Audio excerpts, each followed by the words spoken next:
Hi everyone, ఈరోజు two breakout stocks గురించి discuss చేద్దాం. మొదటగా మార్కెట్ ట్రెండ్ నిఫ్టీ 50లో ట్రెండ్ చూస్తే క్లియర్లీ పాజిటివ్గా ఉందని తెలుస్తుంది.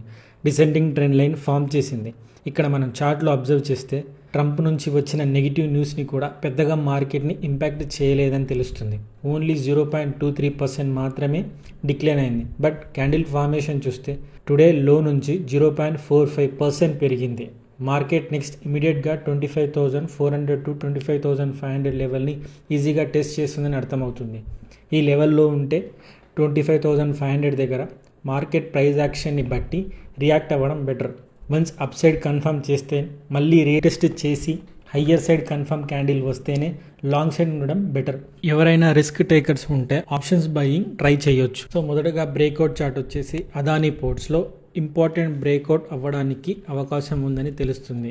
ఈరోజు ప్రైస్ యాక్షన్ అబ్జర్వ్ చేస్తే 2% అప్ సైడ్ మూమెంటం ఇచ్చింది. ఇప్పుడు అదానీ పోర్ట్ క్రూషియల్ లెవెల్లో ట్రేడ్ అవుతుంది. వన్స్ ఈ లెవెల్ బ్రేక్అవుట్ అయితే హయ్యర్ మూమెంట్ని ఎక్స్పెక్ట్ చేయొచ్చు. ఇక్కడ డిసెండింగ్ ట్రెండ్ లైన్ని ఫామ్ అయింది.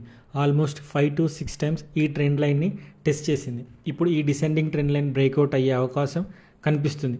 ఈ స్టాక్ని మీ రేడార్లో ఉంచుకొని చెక్ చేయడానికి వన్స్ మనకు ప్రైస్ యాక్షన్లో కన్ఫర్మేషన్ వస్తే పొజిషన్ తీసుకోవాలి, లేకపోతే జస్ట్ అబ్జర్వ్ చేయాలి. Do not take any action until you get confirmation. Same ఇదే ప్యాటర్న్లో మనం ఫ్యూ డేస్ బ్యాక్ ఒక స్టాక్ గురించి చెప్పుకున్నాం. అది ఇప్పుడు క్లియర్ బ్రేక్అవుట్ ఇచ్చింది. ఆ స్టాక్ వచ్చేసి మోతిలాల్ ఒస్వాల్ ఫైనాన్షియల్ సర్వీస్. మనం ఈ స్టాక్ని 979 దగ్గర చెప్పుకున్నాం. బ్రేక్అవుట్ అవ్వడానికి అవకాశం ఉందని, డిసెండింగ్ ట్రెండ్ లైన్ బ్రేక్అవుట్కి పాసిబుల్ అని చెప్పుకున్నాం. సో క్లియర్లీ బ్రేక్అవుట్ కన్ఫర్మ్ అయ్యింది.